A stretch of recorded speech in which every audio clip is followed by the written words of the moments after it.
Attention, excessive force may result in the tearing, ripping, or blowing out of a hammy. Do not, I repeat, do not force the flow.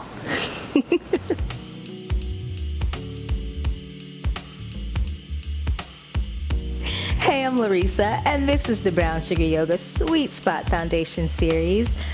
Every now and again, I have to indulge my inner cornball. I like to have fun, and I hope you do too. So today we're going to be exploring not one, but two delicious hamstring openers. We're going to be exploring Uttanasana and Ardha Uttanasana. Now, while my skit was a bit silly, I meant every word of it. This is an intense hamstring stretch, and so I ask that you be super kind to yourself, that you love yourself, love your hamstrings, because they're no fun when they're injured. And I don't want anyone to get injured, so we're going to bend our knees as much as we need to. We're going to stop when our body tells us to stop, and we're just going to love ourselves and be patient, and we're not going to force the flow. All right? Let's dive right in to some hamstring opening forward folds. Today we're going to use a block to explore this particular posture, and I'm going to begin by facing you and placing the block between my thighs. Okay, if you have a block, please join me in this lovely little exercise. Okay, so we're going to find our mountain pose feet, right, connecting through all 4 points. Big toe mound, pinky toe mound, and both sides of our heel. We are engaging the leg from the arch to the quadricep. All right.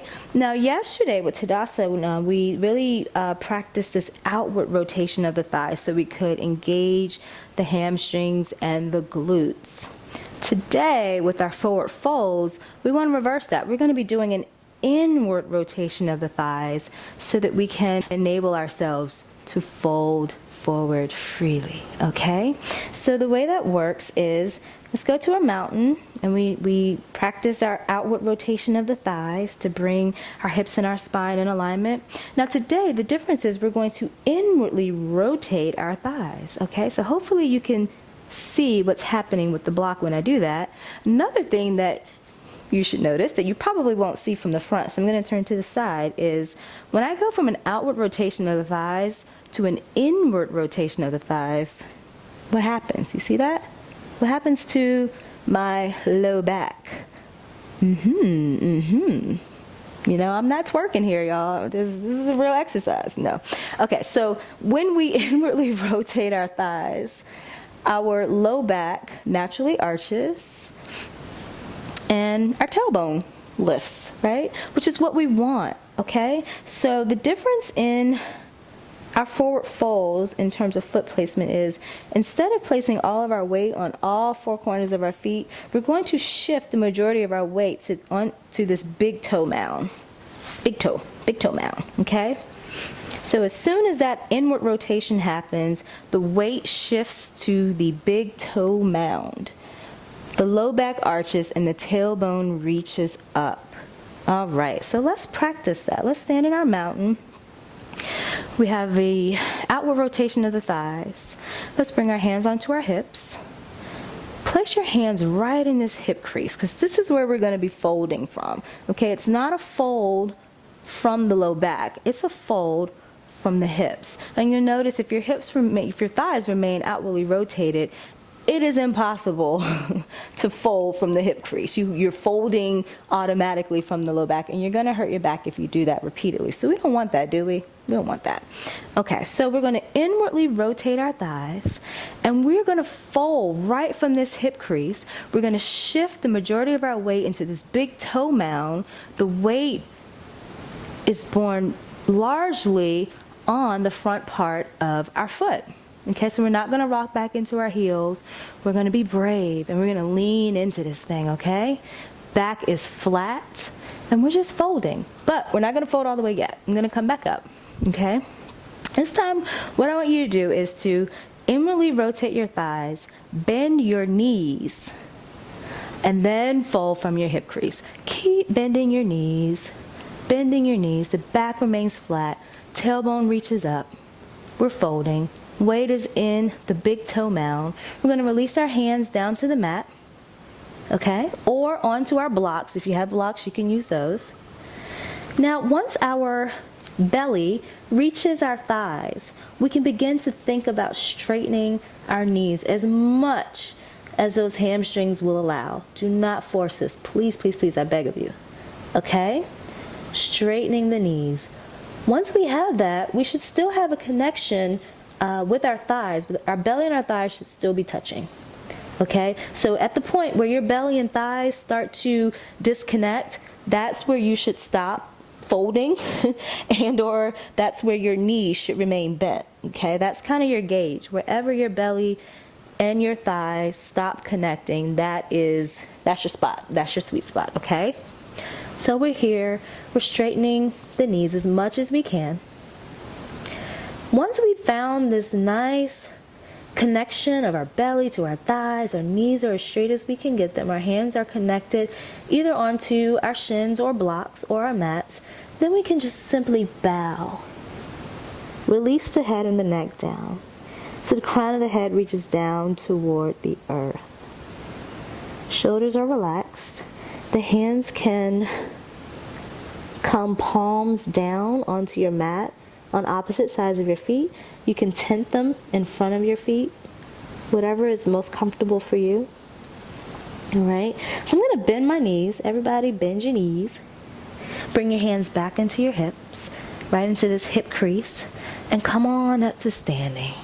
Flat back, straightening the knees, and come back to your mountain with this nice outward rotation of the thighs. I'm going to remove my block, and we are going to do that again. All right, so let's find our mountain pose. Outward rotation of the thighs, beautiful. Bring our hands onto our hips. Fingers are right in this nice juicy little hip crease of ours, okay? And we're going to inwardly rotate our thighs. We're going to shift the weight into our big toe mound. We're going to send our tailbone up to the sky, bend our knees, and we're going to fold, keeping our back nice and flat, leading with our heart. And we're just folding, and we're bending our knees and folding until we connect with our thighs. Then we can release our hands down onto the mat. Now, slowly find your sweet spot, okay? Straightening the knees as much as you can while still keeping the belly connected to the thighs. Once you've found your sweet spot, release, surrender to the posture, and bow. Okay? Forward folds are the bomb, y'all. The reason they kind of get a bad rep is because lots of folks kind of force the issue, and it's not really about that. It's about finding your sweet spot. If you are comfortable with this particular variation, you can grab opposite elbows and just kind of rock side to side, really waking up those hamstrings. If this is too much, keep your hands on your blocks, on your shins, and just hang out in this Uttanasana, forward fold. Now, the next step from here is Ardha Uttanasana, or half forward fold. And what we're going to do here is simply look up, straighten the spine, elongate the spine rather, crown of the head reaches toward the front of the room, and our shoulders are simply going to roll out and back and down. You see that? So we're going to go out, back, and down. So you feel a really deep engagement in the underarm. It's quite an interesting sensation. And you're simply looking forward, still maintaining that connection between your belly and your thighs. And as you exhale, you bow and surrender into Uttanasana.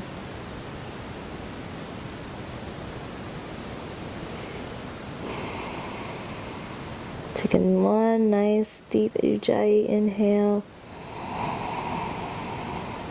and exhale. As you inhale, bend your knees. Bring your hands back onto your hips, placing your fingers in that nice juicy hip crease. And come on up to standing, flat back.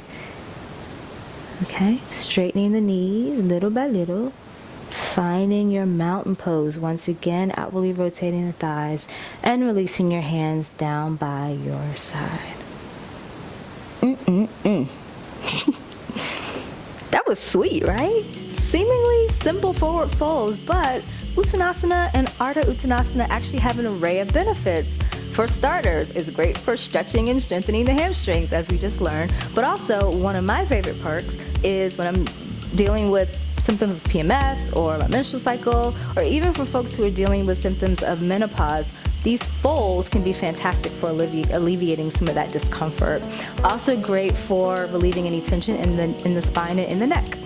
So I hope you enjoyed hanging out with me, learning all about forward folds. I hope you will continue to practice your forward folds with love and patience, of course, hanging out in your own sweet spot. If you have any questions or comments, please leave them in the box below. I will get back to you. Also, if you are not already, please follow me on social media. I'm on Facebook at Brown Sugar Yoga. I'm on Twitter and Periscope at Brown Sugar Yogi, and I'm also on Instagram at Brown Sugar Yogi. I hope you have a super duper awesome week, and until next time, remember to find your sweet spot, practice with intention, and don't force the flow. Thank you for watching.